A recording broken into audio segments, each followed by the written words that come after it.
नमस्कार, मेरा नाम प्रकाश है। आप टुडे बिहार न्यूज देख रहे हैं। सियासत की बातें जब भी होती है तो आरक्षण एक ऐसा मुद्दा सामने आता है जिसको लेकर सत्ता पक्ष और विपक्ष एक दूसरे से अक्सर टकराते हुए नजर आती है। बिहार के सियासत में भी आरक्षण को लेकर अब जंग छिड़नी शुरू हो गई है। आज सीएम नीतीश कुमार ने स्पष्ट रूप से कहा है कि जिन्हें आरक्षण मिल रहा है उन्हें आरक्षण मिलेगा ही। साथ ही मुख्यमंत्री नीतीश कुमार ने भी कहा कि केंद्र की सरकार को भी बिहार के आरक्षण फॉर्मूले को अपनाना चाहिए, लेकिन आरजेडी को सीएम नीतीश कुमार की बातें हजम नहीं हो रहा है। आरजेडी की ओर से श्याम रजक सामने और श्याम रजक ने मुख्यमंत्री नीतीश कुमार के इस बयान का पलटवार किया। गर्म तेवर में दिखे श्याम रजक। साथ ही हम आपको सबसे पहले सुनवाते हैं सीएम नीतीश कुमार ने आरक्षण को लेकर क्या कुछ कहा है, फिर आपको सुनवाते हैं श्याम रजक क्या कुछ कह रहे हैं।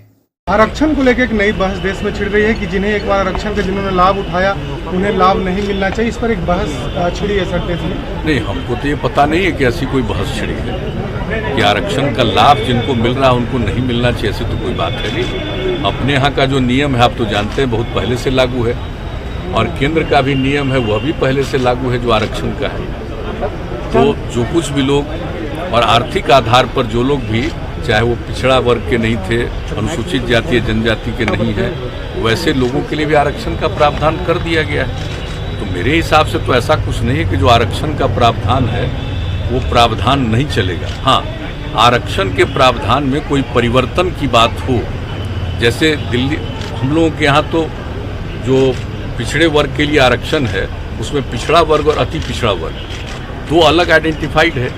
ये जननायक पूरी ठाकुर जी की सरकार ने उन्होंने ये काम किया, वो चल रहा है। हम लोग तो चाहते हैं कि केंद्र में भी ये हो जाए, हालांकि केंद्र में तो सिर्फ एक है। तो अगर उसमें भी विभिन्न प्रकार से लोगों को मिलेगा तो अच्छी बात होगी। तो उसके बारे में कोई अगर आकलन और अध्ययन चल रहा है तो एक अलग बात है। विशेष सूत्र बांध करके उनको आरक्षण दिया जाए, लेकिन आज इस तरह की बात उठाई जा रही है। आज भी बैकलॉग है, आज भी लोगों को आरक्षण होने के बाद भी आरक्षण का लाभ नहीं हुआ है। सामाजिक समानता नहीं हो पाई है।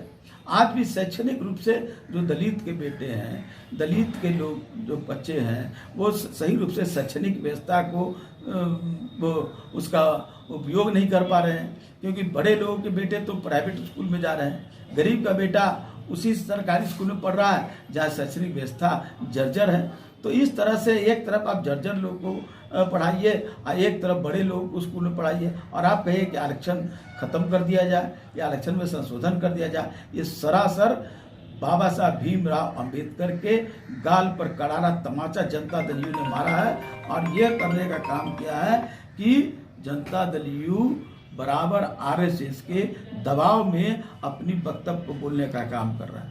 अगर वो इससे सहमत नहीं है तो उससे पार्टी के सर्वश्रेष्ठ और इस राज्य के मुख्यमंत्री श्री नीतीश कुमार जी को प्रायश्चित करना चाहिए, और ऐसे लोगों ने जिस तरह का वक्तव्य दिया है ऐसे लोगों पर कार्रवाई करना चाहिए, और प्रायश्चित कर करके देश की दलित वर्ग के लोगों को से माफी मांगना चाहिए। लेकिन अजय लोग ये भी कहते हैं कि नीतीश कुमार जब सत्ता में आए तब महिलाओं को सशक्त किया, आरक्षण का सही तो क्या कहे क्या नहीं कहे। यानी कि भीमराव अंबेडकर ने जो भारत का संविधान बनाया और संविधान में जिस तरह का अधिकार दिया गया, यानी कि भीमराव अंबेडकर का कोई आयोग नहीं, कुछ भी सरोकार नहीं, नीतीश कुमार ने उसी संविधान के अंतर्गत किया है, कोई अलग से कुछ नहीं किया है, कोई अपने तरफ से नहीं किया है।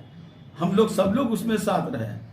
और आपको मालूम होना चाहिए उन जिन पिछड़े वर्ग की बात कर रहे हैं, महिलाओं की पिछड़े वर्ग और अति पिछड़े की बात कर रहे हैं, तो वो काका कालेरकर आयोग बना था, उसके बाद मुंगेरी लाल आयोग बना था, और बीपी मंडल का जब आयोग बना था और इस देश के उस समय के प्रधानमंत्री श्री वीपी सिंह जी ने जब उसको लागू किया था, यही भारतीय जनता पार्टी के लोगों ने वीपी सिंह की सरकार को गिराने के लिए समर्थन वापस लिया था, इसी आरक्षण के पिछड़ा और अति पिछड़ा के आरक्षण के सवाल पर। तो नीतीश कुमार जी को ये समझना चाहिए कि जिससे आज सहयोग करके दलबैया बना करके सरकार स्थापित किए हुए उन्हीं लोगों ने इस आरक्षण का विरोध किया था, और आरएसएस के दबाव में ये भी उसी बात को कहने का काम कर रहे हैं। तो हम इसका निंदा करते हैं और पुरजोर रूप से आदरणीय नीतीश कुमार से कहना चाहते हैं कि ऐसे प्रवक्ता लोगों पर आप कड़ी कार्रवाई कीजिए और आप प्रायश्चित कीजिए और दलितों से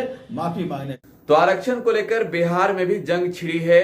सीएम नीतीश कुमार बता रहे हैं कि बिहार में जिन्हें आरक्षण मिलता है उन्हें आरक्षण मिलता ही रहेगा, लेकिन जो आरजेडी के नेता है श्याम रजक, वो कह रहे हैं कि आरक्षण मिल तो रहा है, लेकिन जो गरीब तबके के लोग हैं जिन्हें आरक्षण मिला है उनके बच्चे आज भी उन्हीं स्कूलों में पढ़ते हैं जहां उन्हें अच्छी तरीके से शिक्षा नहीं मिल पाती है। सीधे तौर पे मुख्यमंत्री नीतीश कुमार के शिक्षण व्यवस्था पर भी सवाल खड़ा किया। आरजेडी के श्याम रजक ने यह भी कहा है कि आरक्षण सिर्फ और सिर्फ एक दिखावा रह गया है।